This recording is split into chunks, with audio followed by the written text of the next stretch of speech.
জন্য মুরব্বী যারা আছো, সন্তানটারে ইঞ্জিনিয়ার বানাইবা, ডাক্তার বানাইবা, বিসিএস ক্যাডার করাইবা, করাও বাপ, সমস্যা নাই, কোনো আপত্তি নাই। কি বানাইবা সন্তানটারে বানাও। সর্বপ্রথম সন্তানটারে কোরআনের ডোজ ঢুকাও, ডোজ ঢুকাও।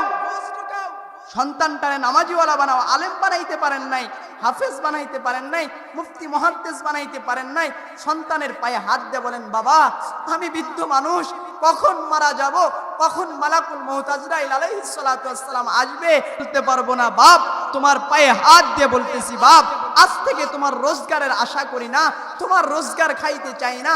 বাপ তোর দুইটা পা ধইরা বলি, আজ থেকে তুই নামাজিওয়ালা হয়ে যা, নামাজিওয়ালা হয়ে যা। বাপ তুই যদি নামাজ পড়স, তুই যদি নামাজ পড়স তাইলে তোর জন্য আমি নাজাত পাবো, আর তুই যদি নামাজ না পড়স বাপ তোর কারণে আমি জাহান্নামে চলে যাব। এমন নাফরমান সন্তান, এমন গুনাহগার সন্তান, এমন জুলুমবাজ সন্তান কেউ দুনিয়াতে রেখা যায় না, রেখা যায় না। ধন সম্পদ কার জন্য রেখা যাইতেছেন? কার জন্য বলেন? এই সন্তানই খাইবে।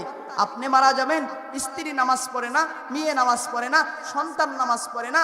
ও বাপ আপনি নামাজ পড়তেছেন, হাড় ভাঙ্গা পরিশ্রম কইরা আপনি সম্পদগুলো গোটাইছেন, কিন্তু আপনি কবরে চইলা যাবেন।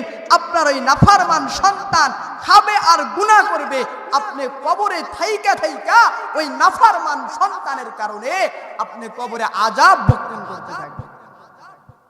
কেমন সন্তান রেখা যাবেন? আমি আপনাদের পায়ে হাত দিয়ে বলি, আমি আপনাদের পা ধরে বলতেছি, যুবক ভাই যাদের আব্বা আম্মা কবরে চইলা গেছে, মা তো কত কষ্ট করেছে তোর জন্য, বাবা কত কষ্ট করেছে তোর জন্য।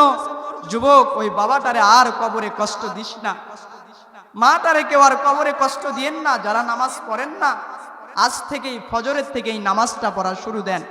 নিয়ত করেন, হুজুর যতদিন জীবিত থাকবো ইনশাআল্লাহ আর এক ওয়াক্ত নামাজও আমি কাজা করব না, এক ওয়াক্ত নামাজও কাজা করব না। নিয়ত করা যায় না বাপ? করা যায় না ইনশাআল্লাহ? যদি রাত্রি আপনার মৃত্যু হয়ে যায়, আপনি নামাজিওয়ালা হয়ে কবরে যাবেন।